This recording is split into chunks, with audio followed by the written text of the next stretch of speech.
Hi, welcome to North of 48. It's Friday. It's our live stream.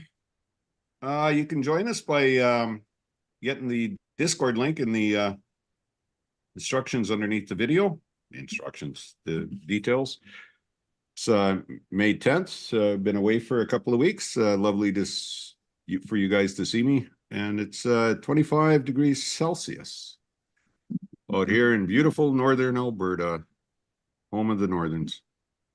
Our guest today is going to be Davey Mammal, and we're going to talk a few Canadian things. First, I just want to remind you that we're at 808 days of the Ukrainian invasion by Russia. Israel conflict is at 216 days. However, good news, we're going to have Yulia, who's from United 24, big Ukraine podcast, and she has her own YouTube. And she's going to be with us start of the week. So put on your notifications so you can come in and ask questions about for you, Leah. And I've been following her for some time, so I'm quite excited to have her on. Let me bring in Davey. Let me pin you up here, buddy. How you doing, Davey? I'm well. How are you? Well, we're surviving, aren't we? Yeah, we certainly are. You're such a bushy individual. Like, look at that hair, man. Best hair in podcast. You know, it's all lighting, baby. It's all lighting. Well, I need some of that light. Send me that. I'm getting a little older now. Dave, since you're from LaBelle Province, I want to introduce you to a couple of that Canadian decorum in Parliament. Oh yeah. And so let's take a few minutes, and this is from Global News. Okay, so with the sound of his own voice and his own attacks, but he doesn't actually check the facts.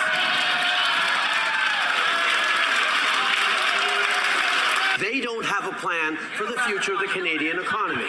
On this side, we're investing in and leveraging technologies that are cutting emissions and creating good jobs in Come By Chance in Newfoundland and Labrador, for example. And we're making sure that it's no longer free to pollute while giving Canadians money back.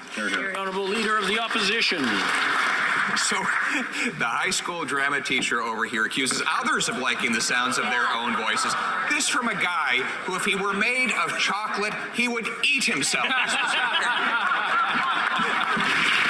Yes, Mr. Speaker, I was a high school teacher before getting into politics, and I'm having a little trouble remembering what exactly the job that the Leader of the Opposition had before getting into politics.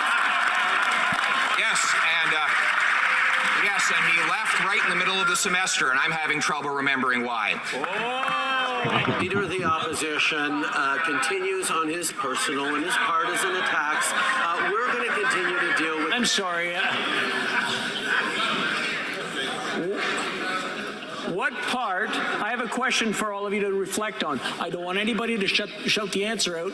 This is not a question I want an answer. What part of, while somebody is speaking, we sit quietly and listen, do we not understand?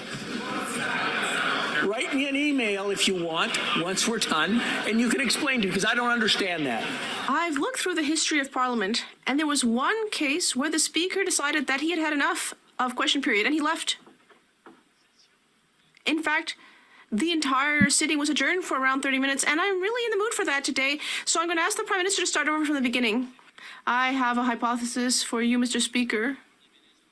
Why you're seeing this behavior in the House? Have we ever seen a Prime Minister who has so little worthiness of the functions that he occupies? Illegal election funding, industrial espionage, Trudeau Foundation, contempt for intelligence services, and many, many other problems. We know so much about the reasons for which we should be asking for a real public inquiry, not for this buddy-buddy act with his friend. When will this Prime Minister put an end to these policies that are harmful for Quebec and very, very, very helpful to China? I'm sorry, I'm going to have to ask the Honourable Prime Minister to stop for a second. We had started getting better. Now all of a sudden everybody's getting excited again. Maybe it's because the end of question period is coming, and maybe I'll just skip to the last question and then work my way back, and that might work out better. But I'm going to let the Prime Minister continue, and we'll see if I have to resort to that. Sorry about that. Sorry about that. You know, the best person in that was, well, hold on. Justin doesn't have as good as hair as you do, Davey. I'm going to say that right off the bat. He used to have great hair, man. Yeah. Back in the day, going back, go back to like 2012. Look at his hair in 2012. That was some hair, man. That was some great hair. That when was his hair when he fought Patrick Brazo. Yeah. He had the mane, man. He had the mane. That was some great hair. Very jealous of that hair. That was just, I can't grow hair. I can't grow a mane like that. Like I have a decent head of hair, but that was next level, man. That was next level. Yeah, I have to admit. That's what started the conservative ad campaign. Nice hair, though. That was the hair that did it. Those are hilarious ads, by the way. The best person in all of that is the Parti Québécois leader in my mind, Yves Francois Benoit, is it? Blanchard, yeah. Blanchard. I like him. And I like the fact he can get up there with some stubble. Yeah. And talk. I really like him. He's very charismatic. He's got a great way with words. Yes. I heard from a lot of Americans who had ended up watching like the Canadian debates for whatever reason. Last time we had election debates federally, and they said out of all the candidates that Yves Francois Blanchard was the one that impressed them the most. That was pretty much consensus among Americans. I mean, fair enough. Quebec is the most racist province in the country, you know, kind of neck and neck with Alberta sometimes, but you know, so it would make sense that, you know, Americans might feel some, you know, some such a close relationship and caring and for like a Quebec leader like that. Yeah, no. So what does that mean about me? Because I thought he was the best speaker in the debate too. So. It just means you're from Alberta, man. It's like that's just English Quebec. He's one of ours. He's one of ours. English Quebec. One of ours, that's right. Man. But no. Seriously. Welcome to the Belly Province. He's very smart and he's a very charismatic leader. And apart from some of the more like nationalistic and non-inclusive elements right. Yeah, that very kind of at times anti-immigrant approaches that that his party can have, they have some fairly good and robust social democratic policies which they try and push. They do. Actually, I thought they were their model of government should have probably been everywhere except for maybe the racist element. That comes with the ultranationalism. It's unfortunately part of the bundle. That's not, true. Which is bad, I must say. That's right. I'm laughing a little bit too much while I say that, so I gotta clarify. That's true. And that debate too, I didn't show. I think there was more to it if I remember when I was reading it this couple of weeks ago. I don't mind the banter between them, but then we had all these newspaper articles. Oh, they're so kid-like and childish and stuff. But, you know, I look at it as a couple of millennials going at it. That's what I see. Am I wrong? A little. You're not completely wrong. What was the other time you were talking about was when Greg Fergus was speaker and he was trying to calm them down. That's yes. That's when Pierre got expelled from question period. This has been back and forth for a while. That has been. They're all trying to get their shots in. Like Trudeau's this is not new to him. You know, this is stuff that he was doing when he was leader of the opposition during the well, actually, was he leader of the opposition during any of the Harper years? Or anyway, but when NDP and Liberals were not in power. Yeah. He'd quite often spar with the Conservatives in much similar way to what Poilievre is doing. And he's actually good at it. Justin is actually good at it. And the fighting, like you said, when he took on the fight, the boxing match in Quebec there. No, I mean, it's always going to be hard in these parliamentary scenarios because, like, it's always going to be harder when you're on the defensive, no matter what party you're in, right? Right. Which is why Trudeau excelled at that when the Conservatives were in power, for example, right? Yeah.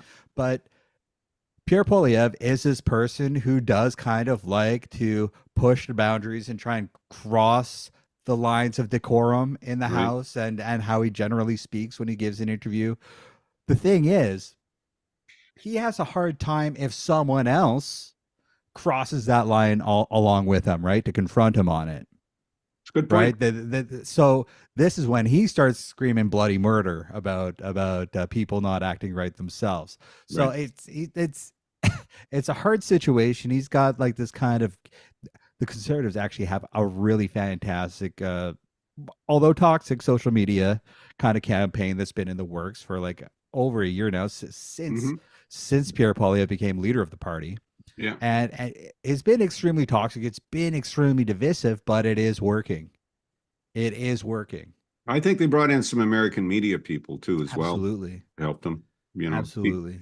this is how we do it in the US of A. And here we go. There are really close relations there. Like I know a lot of lobbyists from my bartending days. Yeah. And stuff in downtown Ottawa. You know, I bartended very close to Parliament Hill. I fairly often served politicians and staffers, and like I said, lobbyists and people who worked in and around those environments. Yeah, Right. there's close relationships there. There always have been, because Right. there always has been like a little bit of back and forth lobbying and, you know, consulting work political consulting work that happens. Famously, you know, Warren Kinsella, not a conservative, although he does not like Trudeau very much. Right. And is actively campaigning against him, you know, has done work for the Democratic Party. He with his Daisy group, I believe it's called, which is a political strategy group out of Toronto, and he's done a ton of work with like democratic politics, but in the United States. So yeah, we have like lots of cross border stuff. It shouldn't be Oh, we do. surprising. It's just, some people might try and like scream foreign interference. It's not. It's like, that's normal stuff. Barbara Frum's son, David Frum, was George Bush's speechwriter. There you go. Right. Yeah. So, yeah. Yeah, no, there's very tight knit communities here with some of they that, are. that They are. stuff. So yeah, no, shouldn't be a surprise to anybody. What you thought? Election coming? Or is he gonna? I think Trudeau's just gonna hold on to the last minute. So that'll be next Absolutely. year. Absolutely, and in my opinion, it's probably smart of him. I was kind of poking around at some of this stuff and listen to other people talk about it, and like, it's, if you actually like look back, like, these prime ministers will always do better. Like, Towards the election. Let me rephrase. Going into an election like that with the leader that has been there all this time is always going to be better. They're probably not going to win, but they will lose fewer seats probably if they have Trudeau there. There you go. Because Right. there's been some pushing to see if somebody should replace him. But when I look at their lineup, I don't know who would replace, who would come in and have that automatic. If it was Justin coming in, I think the Liberals would have a spurt. But this is who's going to replace Justin. It's a tough act to follow, right? I think the smartest thing for them to do would be to keep him in, go through the election. That way they retain more seats, which gives them a better chance of the Conservatives having a minority government, right? Yes. Which, I agree. Which then gives the Liberals and the NDP and the Bloc and maybe Elizabeth May, aka the Greens, you know, She's a little back. bit of she's back, baby. She's back. But it'll give them like ability to pressure the conservative government so that we can get at least hopefully some more progressive policy passed in the country. Oh, it'd be nice. That would be nice. What And- about and- oh, sorry. What about No. Go on. Yeah. Yagmir, Mr. Singh, Jagmeet Singh. Yeah. Jagmeet. Uh, Yeah.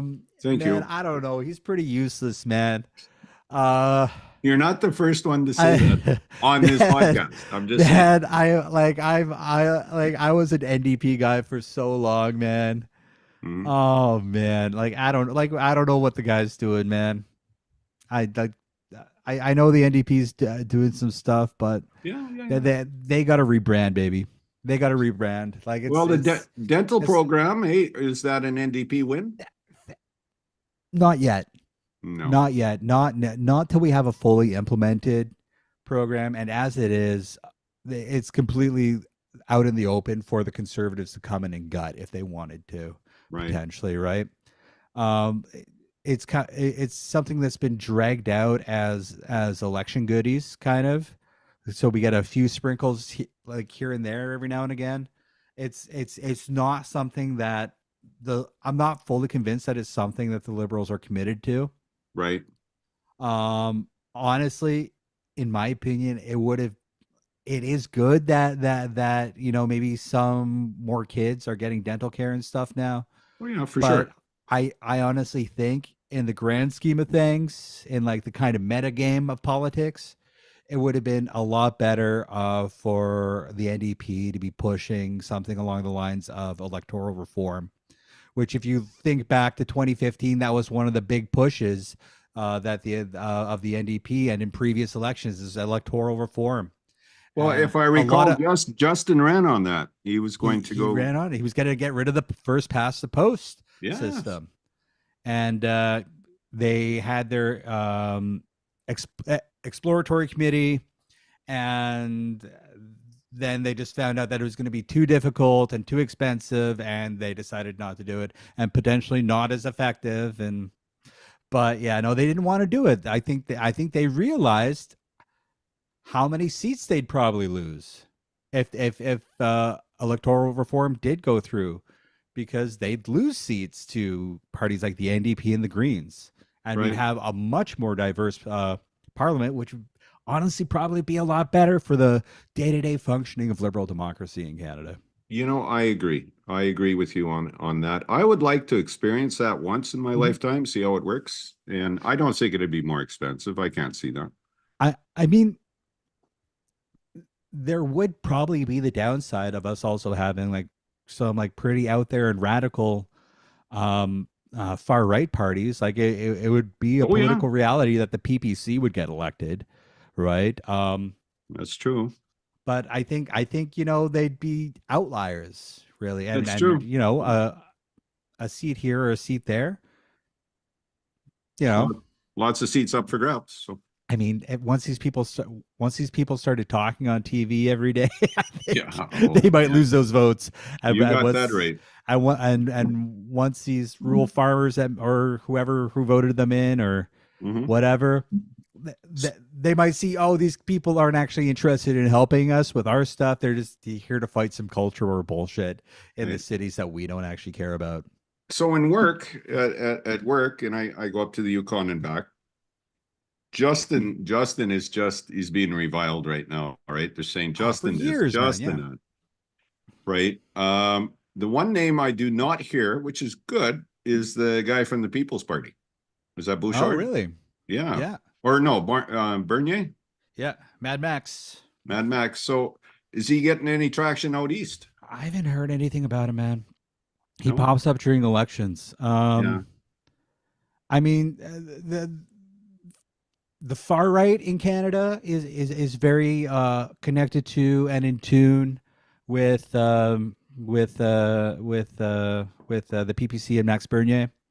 Yeah. But I think it really speaks to how much of an outlier he really is, because I think even a lot of like the hardline conservatives and a lot of people that do kind of tend towards further right ideology and rhetoric will still end up voting for Pierre Poilievre and the Conservatives. Yeah, that's true. Just because they want to see these communist liberals out of there, and you know what? Pierre's a path to that. The PPC isn't. That's true. So yeah. this is like all the commies who end up actually voting for the NDP and the Liberals. Yeah, They're you like, go. I can't take the Conservatives winning. Yeah. No, and there's a real possibility. So I like your philosophy that Justin should perhaps stay as leader, not lose as many seats, and then transition. Yeah, the leadership convention after that, in my opinion, is probably going to be Sean Fraser. Oh, the housing The minister housing who has minister. not been getting any heat at all, the immigration guy. Yeah, no heat at all. Wait, Yeah. that he's not been getting. Oh yeah, he's He's getting good heat. though. He's good though. He's good in Parliament. That's the thing. Yeah, well, He's and tall. then He's really tall too. and the conservatives brought up the fact he owns like 3 houses and some apartments. I Yeah, can't, and they don't, I and they don't know. don't, and they don't. Like it's those Yeah, guys are wackos. that's right. So we had Paul Jay on a couple of weeks back, Canadian icon of Mhm. he used to do Crossfire on CBC, Crosstalk or Fire, something like that. And so we were talking about immigration in this country, and I hear that a bit, I hear it a lot actually. And his thing was saying, screw it, open all the borders up. And we were talking about healthcare and about doctors.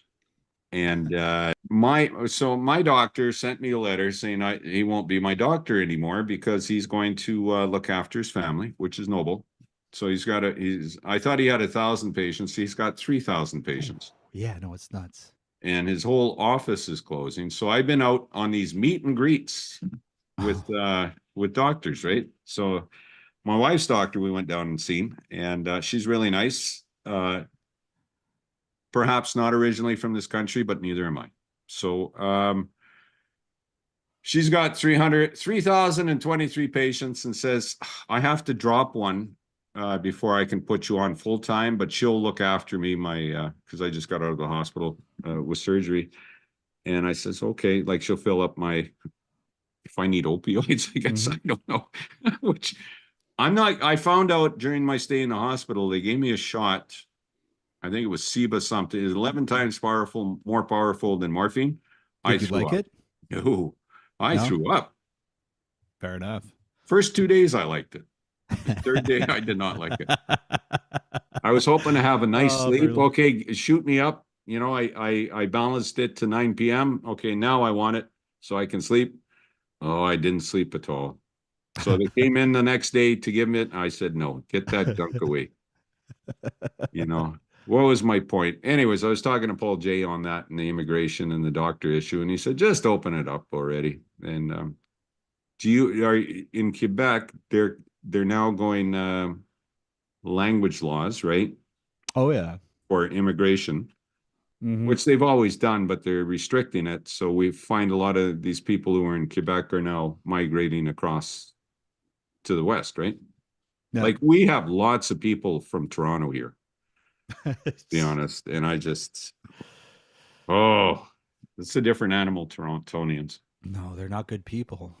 So what are your thoughts with the immigration? And I'm not trying to get you into a path where, to be racist or anything, but we're experiencing it up here in Edmonton with the lack of housing. Yeah, no, it's well, and we have had higher immigration numbers, but 1.2 million last year. This is going to keep happening, right? Right. We look at climate change. We look at we look at like different geopolitical issues that like our country is contributing to, right? Like the destabilization in different countries and stuff like that. You look at what's going on in the Middle East. You look at what's going on in Eastern Europe. Like you look at what's going on in Africa. Like of course these people are going to try and get out of their countries and go to safer countries where there's well, yeah, for sure, maybe a better chance at a better life. And like we need to build more houses. I think that's what it is. And we need to make sure that it's good for people, because these people don't want to leave their homes. These people don't want to come to they're coming to Canada because they're hoping it's going to be a better life, but they don't want to come to Canada. Someone from someone from Yemen is going to want to preferably stay in Yemen and have a good life in Yemen without all this like conflict in Yemen and stuff like that. But right. No, they leave or Yemen Somalia or Somalia or wherever, right? These people will like leave because it's bad there. Right. With all these people, our carbon footprint has now went up. So we're a NATO country, right? There's conflicts happening in all these countries. Like our our economies are definitely not helping these people. You know, we extract from these economies and stuff where Yeah. these people are like leaving from. You know, we like we're not helping the political situations in these countries so these people can stay there and thrive, and so those countries can have competitive economies, because the whole point is to make sure that these people are coming from places where it's politically forced by other Western nations for them to Right. not have a competitive economy. Not to Right. mention climate refugees too, as well, right? That too, which is what we're going to see, which is makes this whole conflict in Israel and Palestine absolutely ridiculous, because is that area even going to be habitable in 20, 30, 40 years? Probably not. Yeah, that's a good point. That like the amount of irrigation that already has to take place in that area Mhm. just so people can live. The desalination plants that they have to have just so those populations can have fresh water. Which No, costs like a lot of energy to use. these places are going to be uninhabitable in 20, 30, 40 years with the current rates of climate change. Kind of like Nevada. Exactly. A lot of Canadians in Nevada and Arizona. That's right. Hey, well, we're gonna have palm trees in Quebec soon, baby. Can't wait. Man, oh man, I tell you. But yeah, now we got these people from back east, for crying out loud, coming out here to beautiful Alberta. You Yeah, know, you used to get the good Easterners though.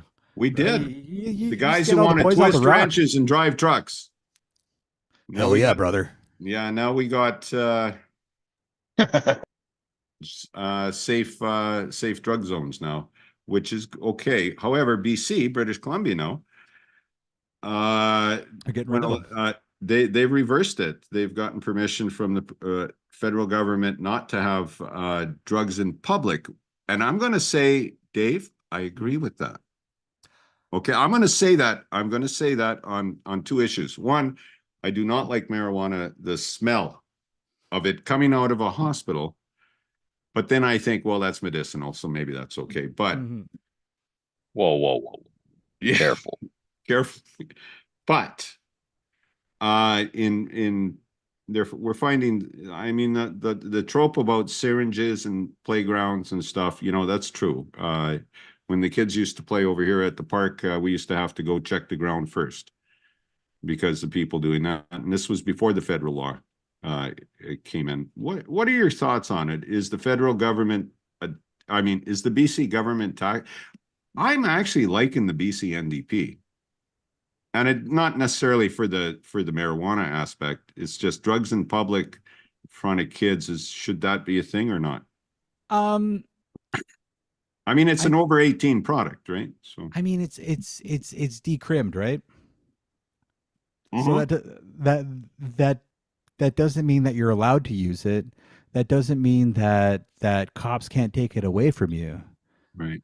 But Like, go ahead and I- differ. It's just, it's kind of what I see, right? So I think the problem is that they're getting what this is doing is getting rid of a whole larger drug program, right? Of a safe supply program, right? And what people have to realize is that most drug users aren't the people that you see on the street. They're not the people who are like shooting up inside a McDonald's or on the bus or in a playground. That's not even that's maybe 10% of drug users, right? Of Okay. the drug users that these people are trying to help. Most Right. drug users have housing and stuff. They're doing it in bathrooms at work. They're doing it in their own home. They're doing it in their own car. You know, they're doing it out with their own family downstairs or the roommate over in the next room. These are house people with jobs and families and kids and stuff like that. Right? That's what that's true. there are people on the streets, and there are a disproportionate amount of people on the streets who do use drugs, but Mhm. that's not who these that's not the only people who benefit from the safe supply and the decrim, because most drug users are not those people on the streets. That's right. I think that's a hard thing that people have to realize. I'm not the best versed in this issue myself, but you know what, I Garth Mullins, look The him MLA? up. He's an I MLA don't or something? Is he? I don't think so. If I have the right name, give me 2 seconds. Okay. I don't think We do our own research here on North of 48 podcast. Do your own research. I believe he's in Vancouver. He's a radio producer, former drug user himself. Okay, yes. But have him on the show to talk about this. He'd be one of the best people to talk to, and I'm sure he'd love to talk to you about this because he's really going hard on this stuff and knows the ins and out of it like nobody else. I guarantee you. Right. Yeah, no, absolutely. Have Garth Mullins on to talk about this, so because I think he'd probably have a lot of insights for you.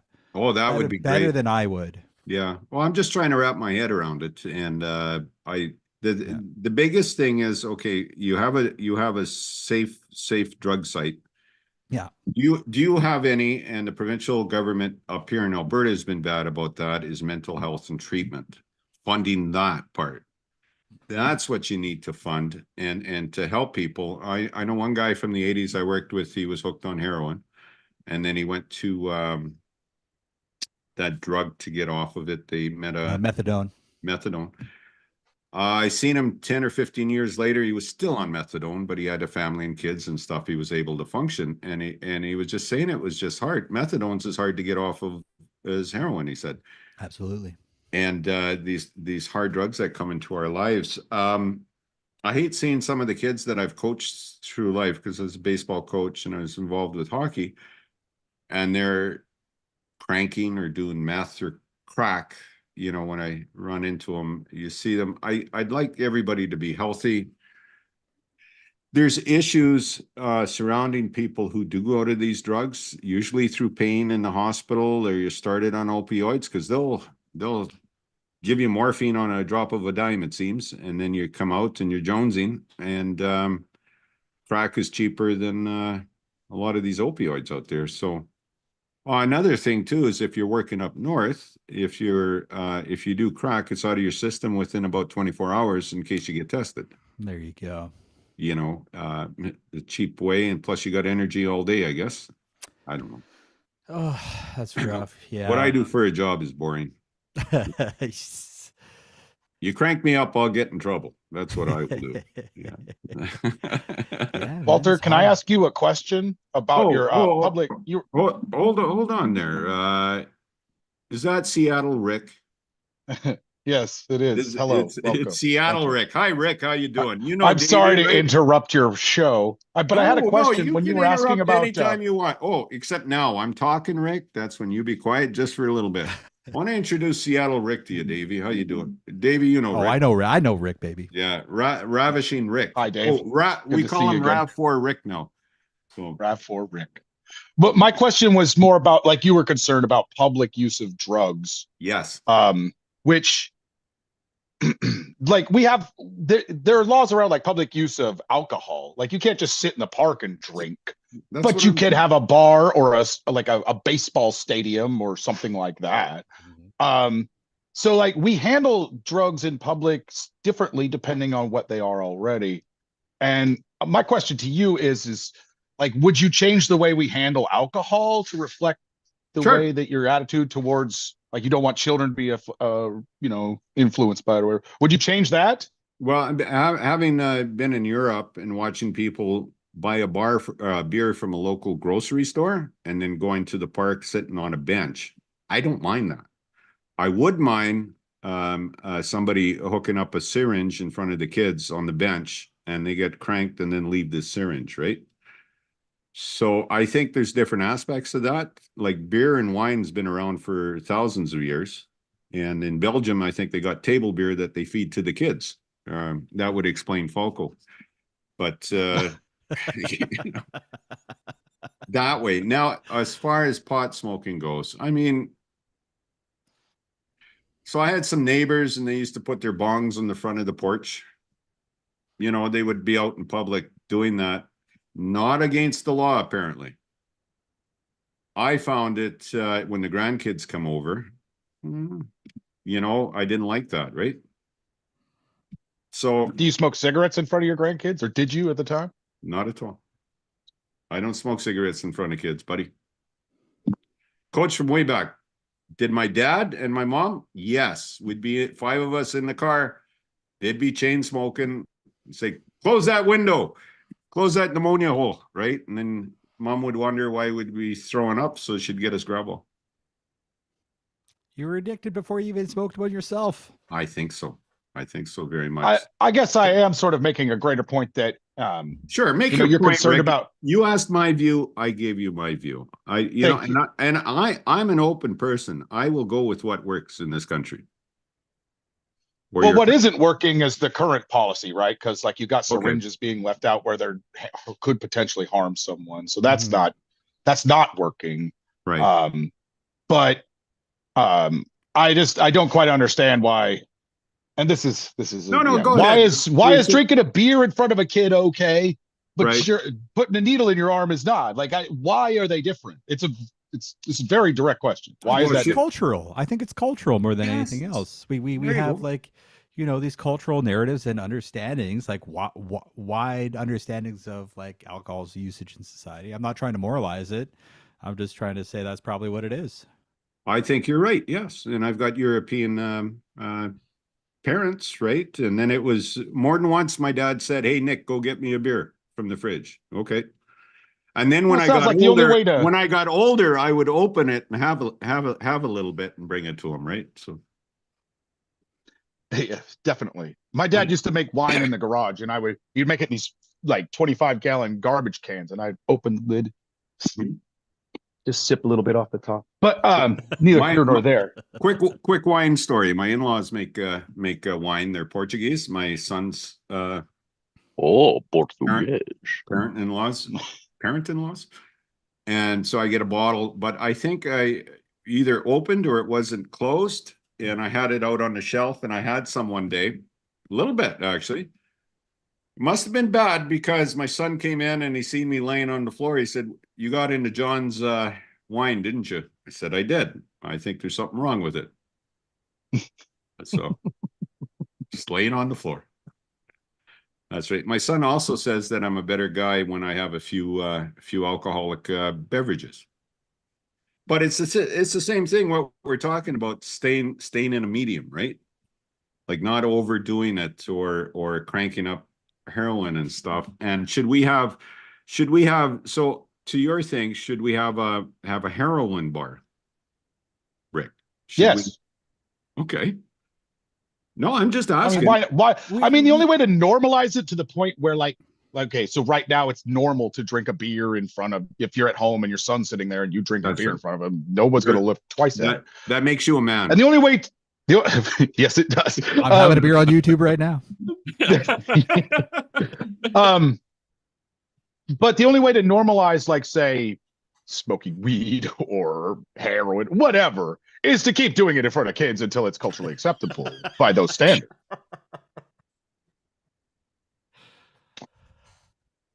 With that logic, I can't deny what you're saying. So I think go ahead, Dave.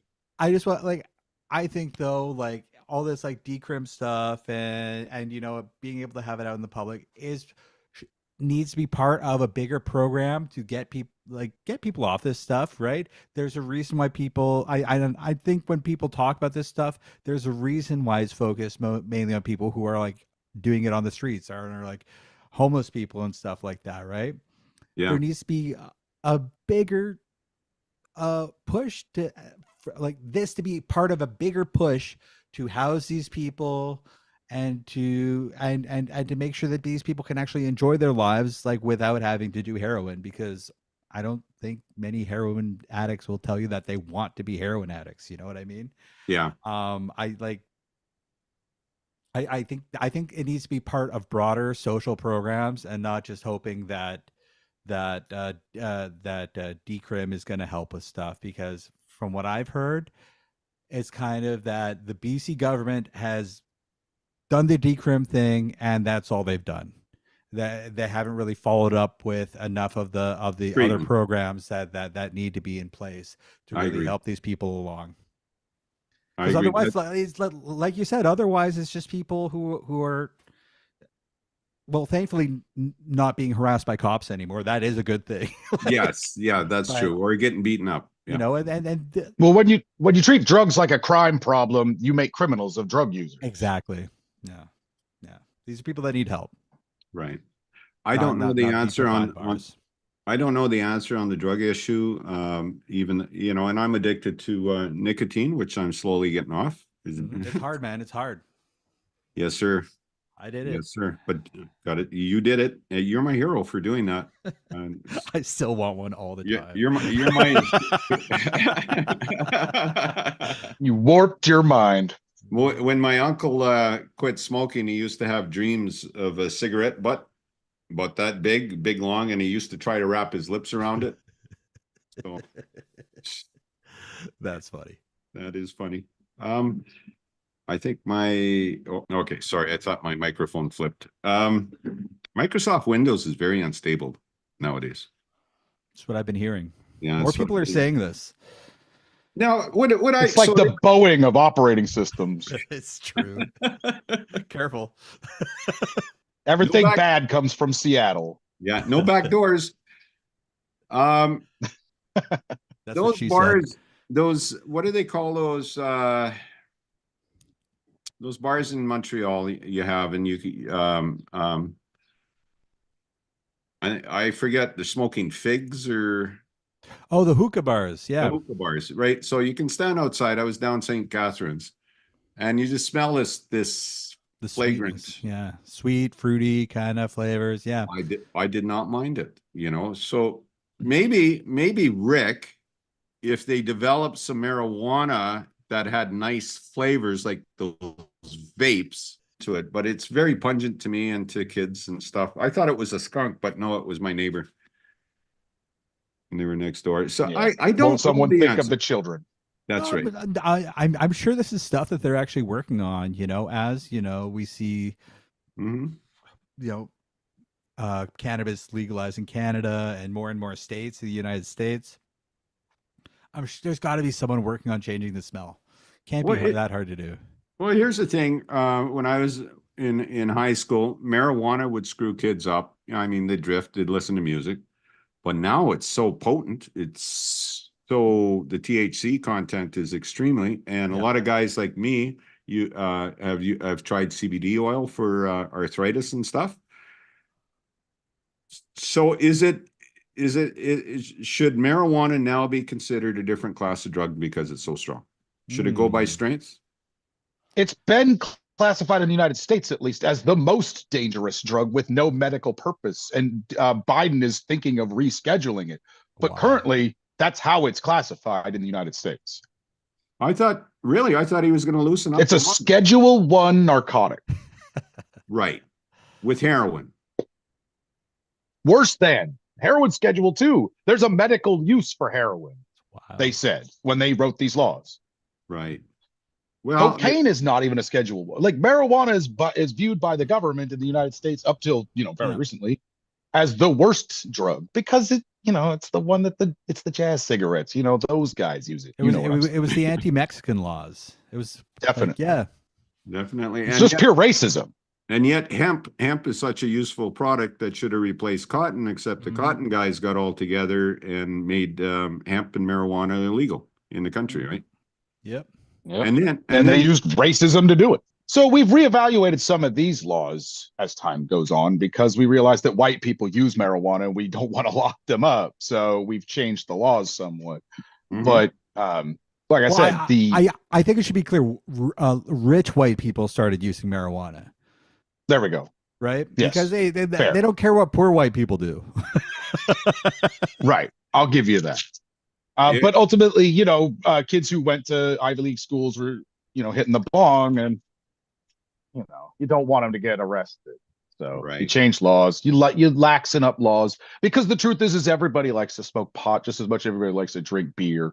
It's just as popular and there's no reason to make criminals of those people. And all these, I don't know, but to make a greater point, all these drugs are just here to minimize the pain and suffering under capitalism. And don't you worry, capitalism will come around and make a drug like marijuana that smells good or whatever. Capitalism will fix that problem. Remember that This is never going to fix the problem that the capitalism. I mean, we already have it with our cannabis drinks. We got cannabis candy, the vapes and stuff that taste good. Like it's already here. Like the solutions for it are already there, right? What about, remember that dystopian sci-fi show where they sprayed into the eyes a drug and they get people, I forget the name of the movie and I apologize. It's going to be something like that. It's going to come down to something where you just spray it in your eyes just to get through the day. Westworld. There you go. Westworld, yeah. Then your eyes glaze and you're happy. You know, a drug issue. So I guess it depends on your theory of life, whether you want to do the everything natural, and I guess cannabis would come into that, or you want your body poison and toxin free, which is getting pretty hard to do because didn't Robert Kennedy got mercury poisoning and he got a little worms. He got worms in his brain. He got a worm in his brain and then it starved to death. I mean, you got that. Now this guy wants to run for president. Oh, I'm going to get called for electioneering if I talk about the American politics. Don't worry, he's not going to get within 100 feet of the White House. Don't worry. The brain worm will stop him. I thought it was dead. It's a sleeper cell worm. The sleeper cell worm. I mean, and here's a guy, and his main claim to fame was he was going to run because he was not an old man. He was cognizant. He was healthy. And then he comes out How with old is he? Well, 70 years old. He's 70 years old. Robert Kennedy is 70 years old. I mean, He looks good for 70. Brain worms are good for you. Still, They like, get rid of wrinkles. I'm not trying to be ageist or anything, but if you're like 70 years old and you're like, I'm not an old man, it's like, oh, come on, dude. like you're not old, but you're like, yeah, you're 70, bro. Like, I'm sorry, man. It's just like I'm younger than the other two guys. Yeah. Well, that's what he says. That's what he says. And then he came. So during his divorce proceedings, he brought up the fact he had this parasite, this worm in his brain, made him had horrible memory loss. Horrible memory loss, making sure that his, as a result, his salary wasn't as big, so he couldn't pay as much alimony. That was his argument in court.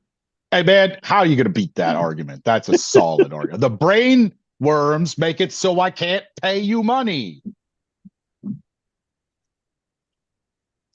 What are you going to do? You're terrible, Rick. God help us all. An election coming next year in Canada, the election this year in the USA. But you know what? I'm always happy to have Davey and Rick on the program. So